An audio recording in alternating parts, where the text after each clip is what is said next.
Assalamualaikum warahmatullahi wabarakatuh. Perkenalkan, nama saya Fira Nurhaliza, nomor BP 1901051028, kelas 2D TC-D3. Baiklah, saya akan membuat video untuk menjawab soal ujian akhir semester yaitu sistem telekomunikasi. Soal nomor 1 yaitu pengertian sampling dan aliasing. Sampling yaitu pengambilan sampel sinyal oleh periode waktu tertentu. Jadi sinyal yang kita sampling adalah seperti ini gelombangnya. Nah, sinyal tersebut akan dibagi oleh periode waktu tertentu atau TS, sehingga akan menjadi seperti ini. Percobaan ini telah saya lakukan di aplikasi MATLAB. Terlihat ada titik-titik di sepanjang gelombang tersebut menandakan bahwa sinyal tersebut telah diambil sampelnya. Nah, jadi frekuensi sampling yang kita pakai pada percobaan MATLAB adalah 1000 Hz. Jadi gelombang yang kita sampel terdiri dari bermacam-macam frekuensi. Ada yang 300 Hz seperti ini. Ada yang 500 Hz seperti ini. Ada yang 900 Hz. Dan yang terakhir saya mencoba pada frekuensi 100 Hz. Jadi di sini kita masuk pada pengertian aliasing. Aliasing yaitu terjadi pada frekuensi 0 dan 500. Karena pada frekuensi tersebut, maka frekuensi yang dihasilkan dari hasil menyampling tersebut akan sama dengan 0. Seperti ini. Jadi samplingnya akan berada di garis tengah-tengah tersebut seperti ini yang saya perlihatkan. Karena frekuensi sampel yang kita gunakan untuk menyampling sinyal tersebut menggunakan 1000 Hz. Maka kalau pada kelipatan 0 dan maksud saya pada frekuensi 0 dan 500 Hz tersebut, maka samplingnya akan sama dengan 0. Baiklah, saya akan menjawab soal nomor 2 yaitu pengertian quantizing dan kenapa quantizing ini perlu di modulasi digital. Jadi pada soal sebelumnya kita telah mendapatkan sampel sinyal dari sampling sinyal. Nah, titik-titik tersebut yang ada di sini akan kita kodekan ke dalam bit seperti yang telah saya gambarkan seperti ini. Nah, ada titik-titik tersebut yang sesuai dengan kode bit yang di sampingnya. Jadi sinyal tersebut akan dikodekan ke dalam bit dan dikirimkan. Dan kenapa perlu pengkodean? Karena jika kita hanya mengirim sampel sinyal tersebut, maka pada pengiriman akan susah. Ditambah lagi gelombang sinyal suara tersebut tidak satu yang kita kirimkan seperti pada gambar yang telah saya cobakan pada MATLAB. Nah, ini merupakan 3 gelombang sinyal suara yang akan dikirimkan ke si penerima. Jadi jika kita mengkodekannya satu-satu maka akan sulit. Jadi digabungkanlah ketika ini di mana XT1 ditambah XT2 dan ditambah XT3. Jadi hasil dari penjumlahan tersebut seperti ini. Maka dengan adanya hasil tersebut, maka dengan mudahnya kita mengambil maksud saya kan samplingnya telah diambil, jadi lebih gampang pengkodeannya dan dikirim ke si penerima, sehingga di si penerima nanti kode tersebut bisa diterjemahkan kembali. Baiklah, saya akan menjawab soal nomor 3 yaitu pengertian compounding dan kenapa kita harus menggunakan compounding dalam modulasi tersebut dan bagaimana cara melakukannya. Compounding yaitu kompresan atau bahkan bisa memperbesar gelombang sinyal tersebut supaya bisa melalui alat pengirim supaya bisa diterima si penerima nanti. Jadi melalui percobaan MATLAB suara sinyal aslinya akan seperti ini. Nah, pada gambar terlihat ada sinyal yang kecil dan ada sinyal yang besar. Jadi sinyal tersebut akan kita compounding atau kita kompres sehingga hasilnya pada MATLAB akan terlihat seperti ini. Nah, pada MATLAB tersebut sinyal tersebut hampir sama besar sehingga bisa dikirimkan ke si penerima. Nah, pada si penerima gelombang tersebut tidak langsung diartikan ke sinyal asli, tapi di expanding terlebih dahulu, yaitu pengembalian sinyal yang telah dikompanding tersebut ke bentuk sinyal aslinya. Maka seperti ini. Nah, bentuknya hampir sama dengan sinyal asli tersebut. Jadi bagaimana cara melakukannya? Jadi pada percobaan MATLAB setelah saya coba rumus yaitu maksud saya itu nilai maksimal dari gelombang sinyal AC tersebut atau XT tadi. Maksud saya di sini saya memberi namanya XT. Jadi gelombang maksimalnya dikali dengan logaritmanya, logaritma 1 dan ditambah konstanta U dikali XT dan dibagi maksimal dari gelombang sinyal tersebut. Dan persamaan tersebut dibagi 1, maksud saya log ditambah 1 per konstantanya dikali dengan XT tadi. Maksud saya nilai dari XT bukan yang maksimumnya. Seperti itulah cara melakukan compounding. Seperti ini rumusnya. Percobaan yang telah saya lakukan di MATLAB.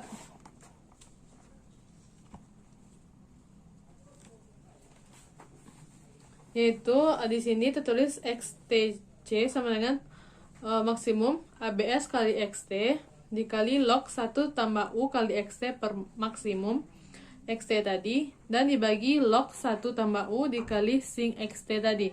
Nah, itu merupakan cara compoundingnya. Sedangkan expandingnya pengembalian dari rumus compounding tadi yaitu 1 ditambah U.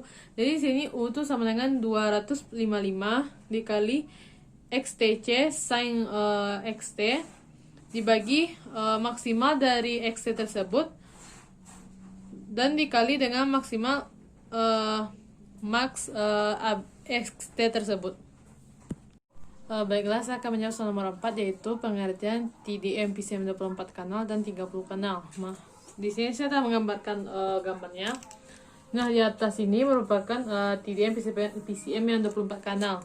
Jadi 24 kanal tersebut merupakan satu frame, di mana satu saluran ini memiliki 8 bit dan ditambah satu yang merupakan sinkronisasinya. Jadi dari 24 kanal tersebut, 24 kanal dikali 8 menjadi 192 bit. Jadi ditambah dengan satu yang merupakan sinkronisasinya. Sinkronisasinya maksud saya. Jadi tambah 1, jadi mendapatkan 193 bit.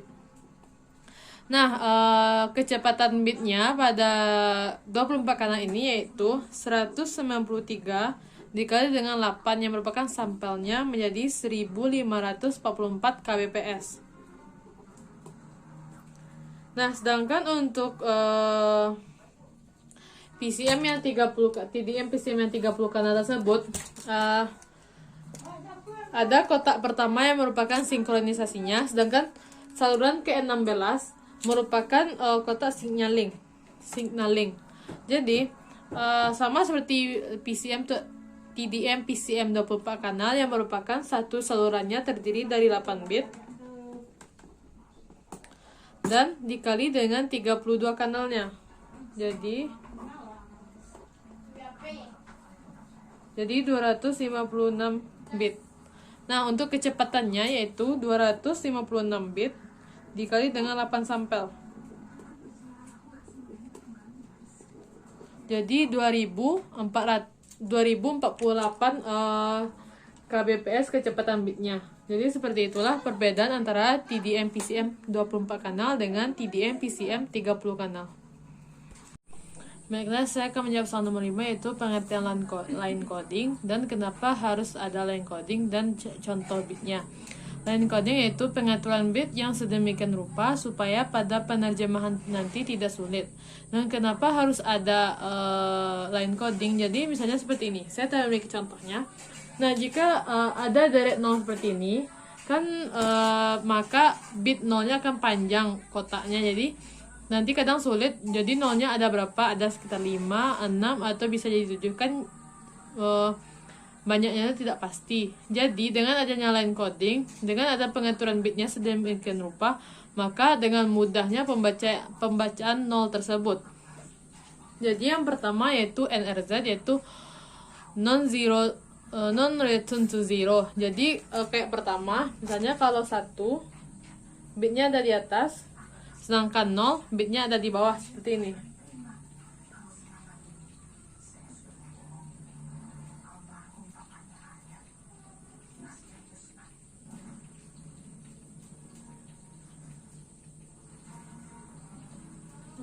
seperti ini, seperti biasa.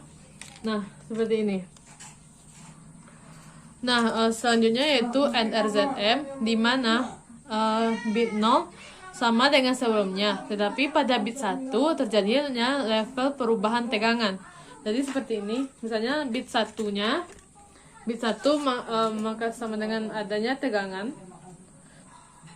Dan bit 0 yang di sebelah 1 mengikuti level tegangan pada bit 1 tadi. Nah, setelah itu ada 1 di sini, maka terjadinya level perubahan tegangan. Jadi tegangannya akan turun. Dan 0 yang setelah 1 ini akan mengikuti tegangan setelahnya. Lanjut seperti itu sampai selesai.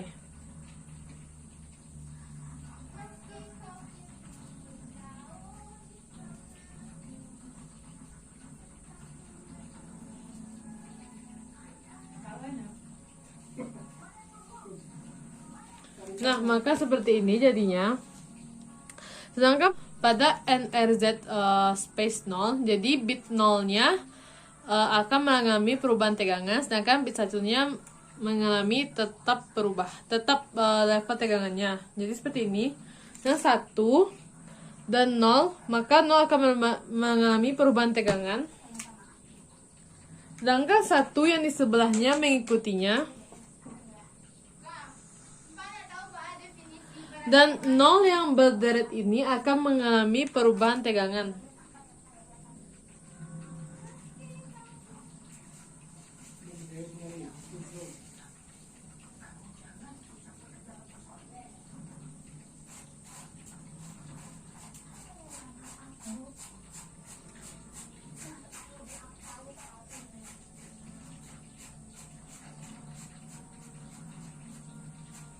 Nah, seperti ini.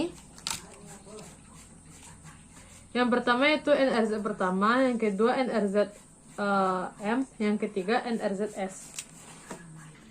Yang keempat yaitu RZ, di mana bit 1 setengah dari level tegangannya, sedangkan bit selanjutnya mengikuti level tegangan tersebut. Seperti ini. Pokoknya pada bit 1 ada setengah level naik dan setengah level turun. Dan bit 0 mengikuti level yang sebelumnya. Seperti ini. Kan ini 1. Nah, maka ada setengah bit yang naik dan ada setengah bit yang turun. Nah, setelah ada setengah bit yang turun, maka 0 tersebut mengikuti bit 1 tadi. Naik lagi. Itu 0. Dan 0 yang panjang ini mengikuti level tegangan pada 1 tadi.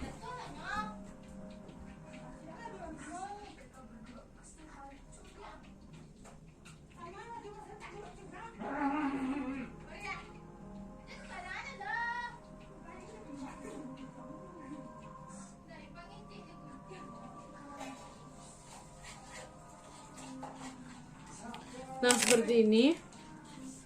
Jadi setiap satunya level tegangannya ada yang setengah level naik dan setengah level turun. Sedangkan yang 06 mengikuti level tegangan sebelumnya. Selanjutnya di fase atau maceter, maksud saya di fase.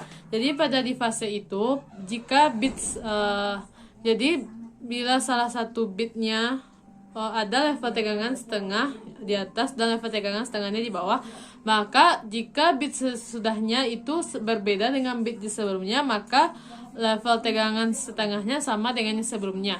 Contoh seperti ini.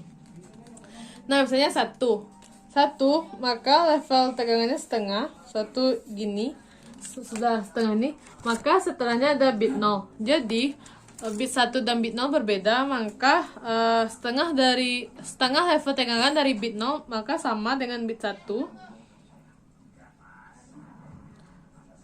Nah, setelah 1 ini maka sama, turunkan. Tetapi jika bitnya sama, maka level tegangannya akan berganti-ganti. Seperti ini.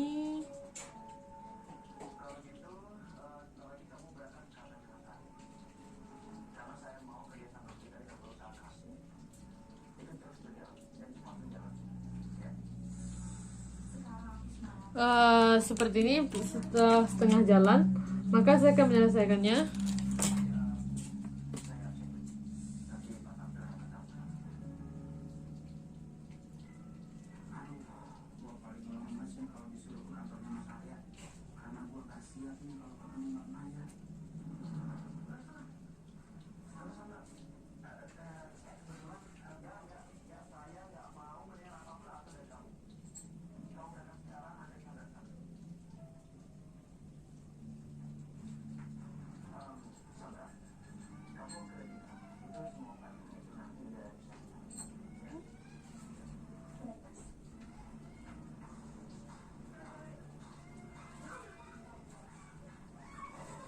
Nah, maka seperti ini akhirnya pada di fase. Selanjutnya adalah bipolar, di mana seperti ini. Bit satunya akan satu seperti biasa, tapi bit satu yang keduanya akan turun ke negatif. Seperti itu. Terus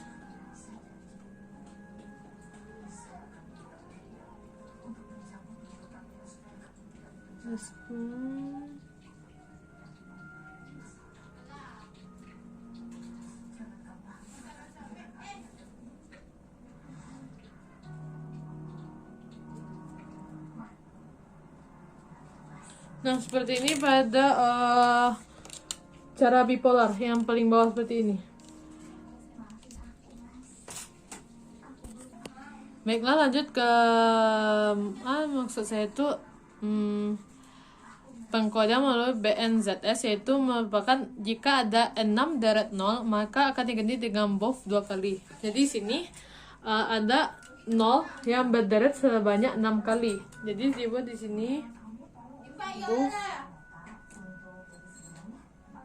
Jadi cara yang lain sama dengan yang di atas. Saya gambar.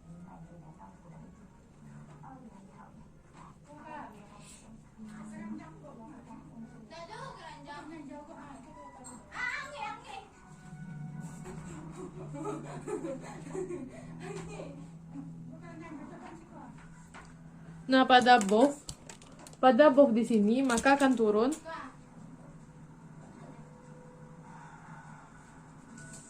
Dan B yang ada di sini akan naik.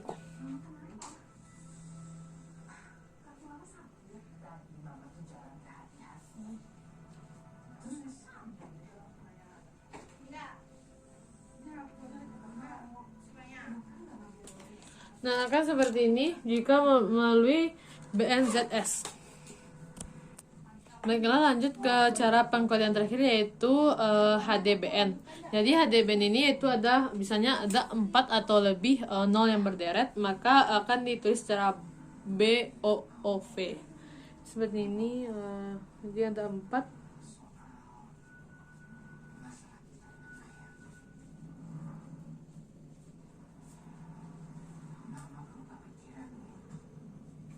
Nah, seperti ini. Jadi kita gambarkan saja kodenya.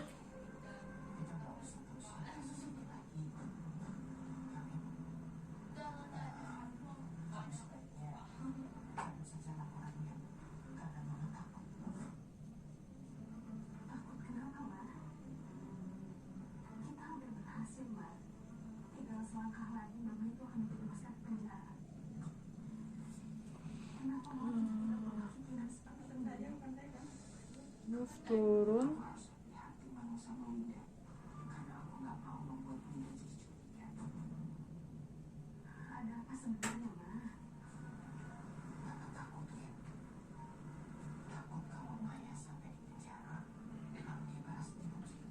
Nah, maka seperti ini akhirnya.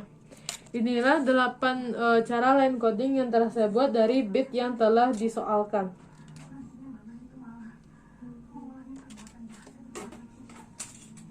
Baiklah, sekian dari presentasi jawaban UAS Sistem Telekomunikasi saya. Terlebih dan terkurang saya mohon maaf. Wabillahi taufiq wal hidayah. Wassalamualaikum warahmatullahi wabarakatuh.